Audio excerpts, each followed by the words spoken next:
Good afternoon. Welcome to part 3 of the Crowdfund NatWest RugbyForce campaign.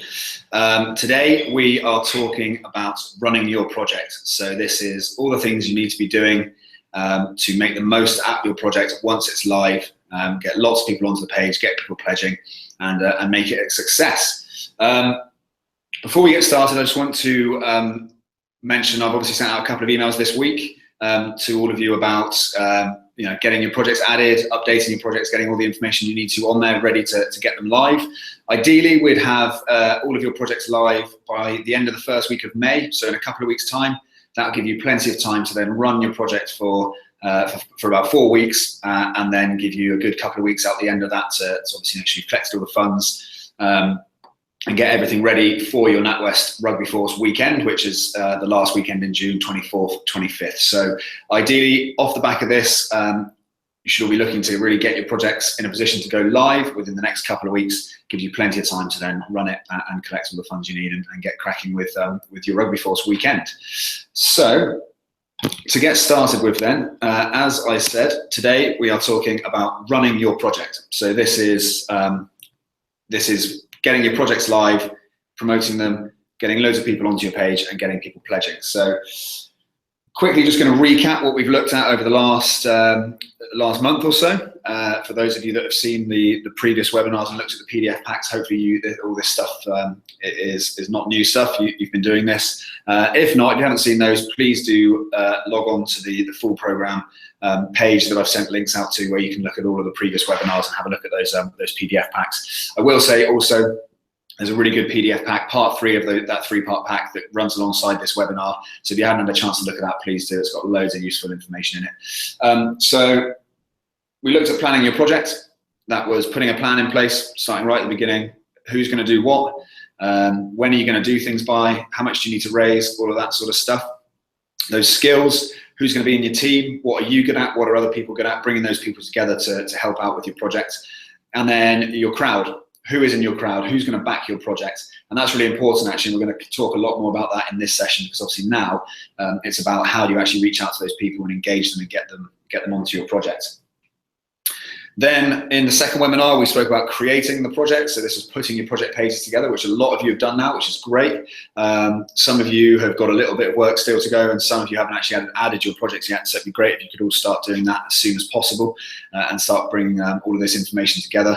We spoke about the 4 main parts of this. So your description, tell your story, put a video on there if you can, the kind of rewards you're going to offer people in return for their pledges, and then obviously your target. How much are you going to try and raise? What's achievable? How much do you actually need? And therefore, how many people will you actually need to come and pledge on your project to be able to reach that target? So that's what we've covered already. Today, we're talking about running your project. So these are the 4 main areas we're going to cover today. So first and foremost is your launch. And that's planning your launch, things you can do prior to launch, things you can do actually on the launch. So this is all about getting your project going, getting people excited about your project. We're then going to be talking about sharing your project.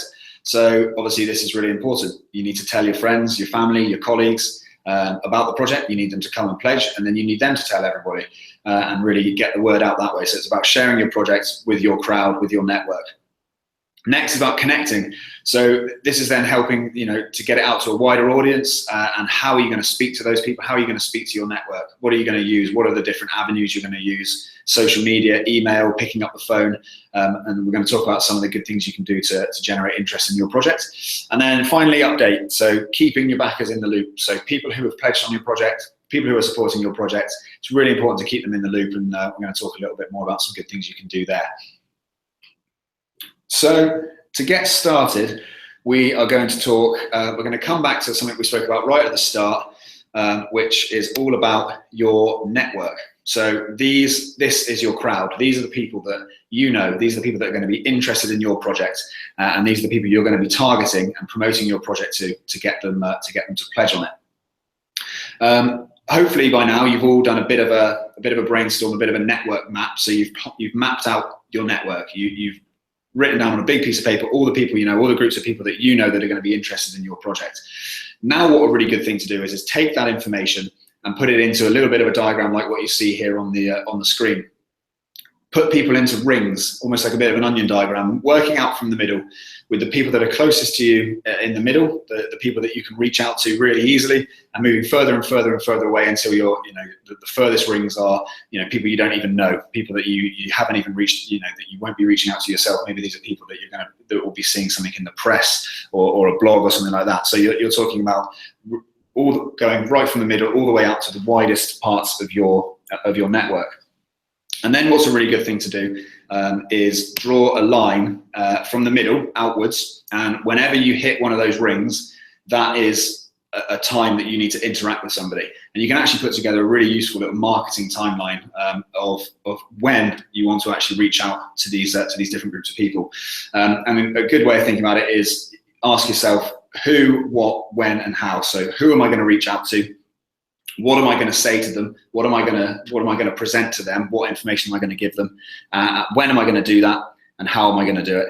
And the best way to think about it is you want to basically speak to those people that are closest to you right at the start. Speak to them nice and early. They're really likely to pledge on your project, whether you've raised £0 or £1,000. They know you, they want to help, they're going to pledge. Then those people nearer in the sort of further reaching areas of your network, they're going to be a bit more interested if they see that you've raised maybe 50%, and you've got a couple of days to go.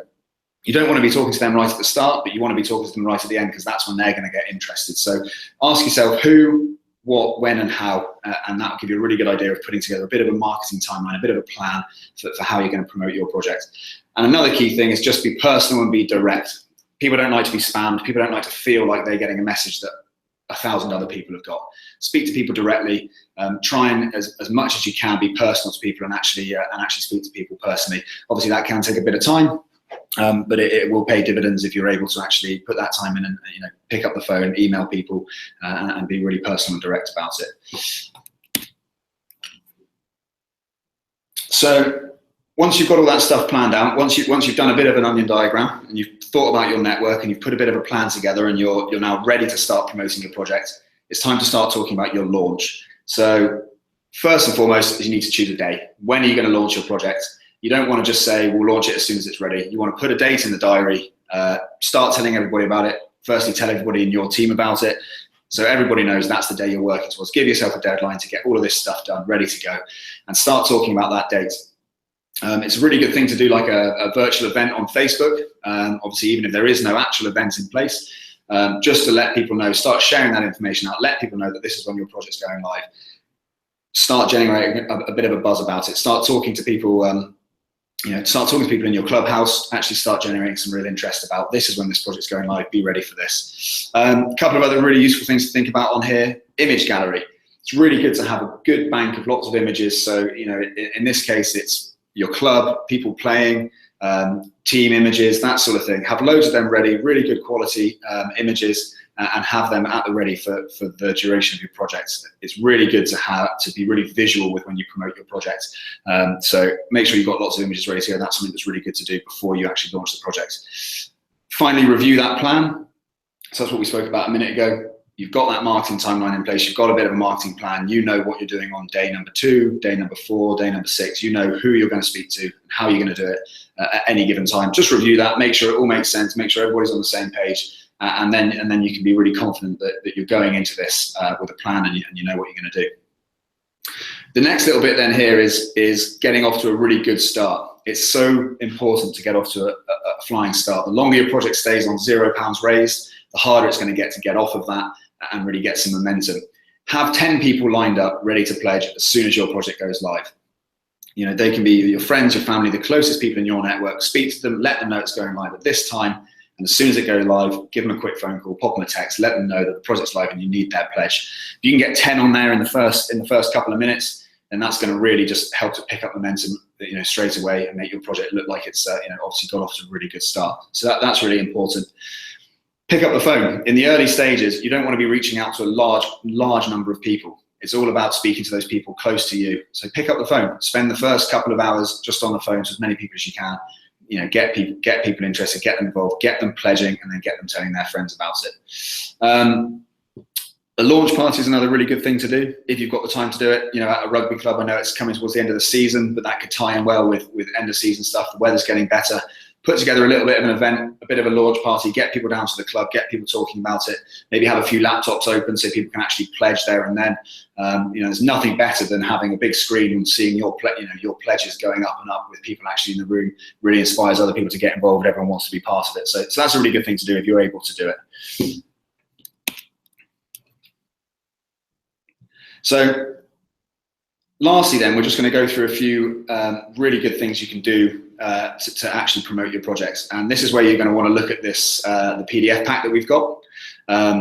Download that, part 3. It's got loads of really useful information and more specific information than what I'll talk about now on things you can be doing to promote your project, from how to use emails well, from social media, offline fundraising, press and blogs, all that sort of stuff. So I would highly recommend that you all download that pack and have a good look through that. And there's a couple of things to talk about. Firstly, there's this really good communication checklist. This is where before you can go live, you can actually pretty much put down on here, sense check that you have everything ready to go. Who are you going to send some emails to? How many people are there? What's the plan? Who's going to do it? When are they going to do it? Again, it's just part of that, checking that your plan is good and that you're happy and ready to go live. So the key channels that you'll be using. You've got your core crowd. These are the people that are in your closer networks. These are people that you probably already know, you're able to reach out to. Emails. About 40% of pledges are likely to come from emails on your project, particularly in something like this where you're going to know a lot of the people that pledge. Reach out to them by email. Hopefully your club has got a pretty good email database. Some really important things when it comes to emails is, like I said before, is be personal. People don't want to feel like they've got an email that hundreds of other people have got. Be really personal with them, be direct. There are a couple of really good tools you can use, such as something like MailChimp. If you've got a big database, your club's got a big database of email addresses, you can use something like that to send out bulk emails, but actually personalize them so people feel like they're getting some personal email. Social media, as we spoke about before, it's really important to be visual on social media. Have a big bank of images ready to go. It's great to have lots of pictures. That's what's really going to catch people's eye. You can do things like changing your profile picture, changing your header image to talk about your crowdfunding project. So as soon as anyone lands anywhere near your socials, they can see that you're crowdfunding. And keep it fresh. Lots of new information, lots of new pictures, like I said as well. And that's why it's really important to have lots of different images ready to go. Keep it fresh. You don't want to be showing people the same thing over and over. And pictures are shareable. It's really easy for someone to just share an image with their own networks on social media, and that's going to pick up a lot more traction than if you're just trying to get people to go to a certain link. And then offline stuff in your clubhouse, like we said, an event's a really good thing to do. There is a way you can download a poster from your project dashboard, put that up in your clubhouse. Most people who are going to pledge on your project will hopefully be people and that are already associated with the club. So you might be able to get hold of most of those people just in person in the clubhouse. Nothing beats good old-fashioned conversation. Talk to people and get people interested. Drag people in and get them pledging. Once you've done that, you're then looking at widening your crowd. So this is, once you've got that core group of people engaged, once you've maybe hit 30, 40, 50%, and now you're looking at reaching your project out to a wider audience. You're in that sort of wider reaching part of your network, people you maybe don't actually know yet, but people that you want to get involved, people that for whatever reason may have an interest in helping out. There's things like press, local press. If you're going to do some press, there's a couple of really important things to do. Keep it local. People outside of your local area probably aren't going to be interested. Don't waste your time. Don't waste your money. Keep it local. And timing is really important. Like I said, with that network, with that promotion timeline, you don't want to be going out to press and pushing your project out to a massive audience right on the first day when there's 0% funded. Leave it a little while. Let your project build up some steam. Get those closer parts of your network pledging. Then, when you do hit out with the press and lots of people start seeing the project, it's 50% funded, it's got some wheels, and people are going to be a lot more interested in that. People want to get involved with something that other people are already involved with. Blogs, similar sort of thing, and like I said with the events, if you can have a launch event, that's great. If you can have events throughout the duration of the project, that's great. A closing event, have an event on the last day. You can see amazing sort of surges in pledges if you've got a lot of people in a room all together on the last day. The website, there's a really useful widget that we have available on your website. effectively, wherever people may be able to come in contact with your rugby club, social media or on your website, etc., you want to show them really quickly and easily and give them a route through to your crowdfunding page. Effectively, the primary thing you want to be talking about for the 4 weeks that your project is running is your crowdfunding, not your club, not your fixtures, not anything like that. Obviously, it's outside of the season, so that's not too bad. But just be pushing everybody towards your crowdfunding project. You want as many people hitting that page as possible. And then finally, updates. We did speak about this briefly a bit earlier. It's really important to keep your backers up to date. We have a project update feature on our page. So when your project is live, you're able to do updates. These will be posted on your project page, but what they'll also do is send an email out to your current backers. It's a really good way of firstly thanking people for getting involved and helping you reach certain milestones. It's a really good way of keeping them engaged, keeping them up to date with what you're doing, reminding them that they've pledged on this and they're involved in this, and keep them involved. And finally, it's a good way to almost ask them to reach out to their networks, ask them to help you get further. You know, thank them for helping you reach X milestone, but now you need their help. You need them to tell their friends and family and their networks to help you reach the next milestone and help you reach your targets.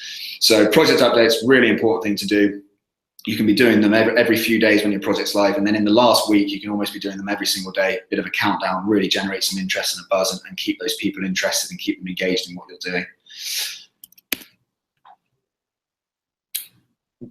Something I just wanted to really quickly touch on is your project owner dashboard. So when you're live, you'll start to see a load of stats appearing in your dashboard. Things like this graph here, you can see, shows you your progress towards your target. There's loads of other things that will tell you, you know, what rewards are working really well, who's pledging on what. You'll see your conversion rates, how many people are hitting your page versus how many people are pledging, how many page views you've had. And after the first few days, that can start to give you some really useful insight as to what's working and what's not. You know, are lots of people hitting your page and just not pledging, and therefore do you need to maybe tweak the content a little bit, add a new reward? Or is it a case that when people are hitting your page, they're converting, but you're just not getting enough views, therefore you need to really push on the promotion? So after the first few days, you'll start to get some really useful insight from some of the stats that you'll see on your project owner dashboard. Don't forget, we did mention before that you'll all see a good spike at the start, especially if you've got those first 10 backers lined up and you've got your plan in place and you've been generating that buzz. There will be a lull in the middle. It always happens. Things will slow down, but don't be disheartened. If you've got that plan in place and you know that you've still got all these different new groups of people to go out to at different times throughout the project, then it will have that surge towards the end. The last couple of days, we always see a surge. You just want to make sure you're best prepared for that. And obviously you're close enough to your target by the time you reach that point so you can get it over the line. So what next? As I touched upon at the top, it's all about now getting your project live. A lot of you have already added your projects and got a lot of the information on there, and that's absolutely fantastic. Those of you who haven't, it's really time to crack on with that. Need you to all add your projects this week and start building them. Really want you all going live within the next couple of weeks to give you enough time to run the projects and then obviously receive the funds and get everything ready for the weekend itself at the end of June. So I'll be sending out an email tomorrow to remind you all what the next steps are. We'll start taking a look at some of your projects as well, and we're here to help. You know, feel free to get in touch if you want some personal feedback and some specific feedback on your project. We're obviously happy to do that. But yeah, next thing to do, go live with your projects. 2 weeks time really is the deadline, but if you're ready to go now, feel free to get yourself live and start going if you think you've got all of those things in place and you're ready to go. The last thing I wanted to mention is a bit of a reminder about what this campaign is. Obviously, you are all in line to receive a £750 grant from the RFU. A couple of stipulations around that. You all need to be on the all or nothing funding method. So that means that you have to hit your target to receive the funds that you've raised. So that's part of the criteria. Once you hit 30% then, so once you hit 30% of your target, you'll receive a £750 grant from the RFU straight onto your crowdfunded project, and that will count towards your target as well. There'll be this page on the crowdfunder website as well, which will show all of the RFU projects. So your project will appear on here once you've gone live.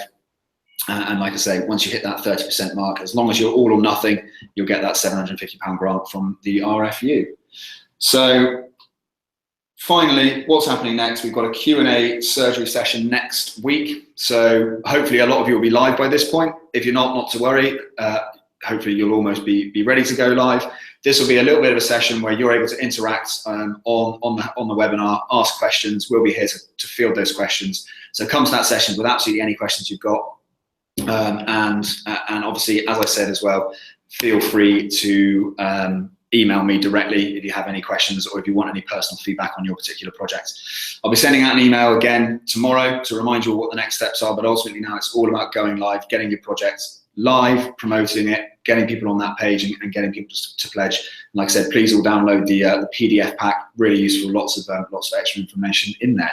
So thanks very much for listening. We'll see you all next week at the Q&A session, and give me a shout if you've got any questions.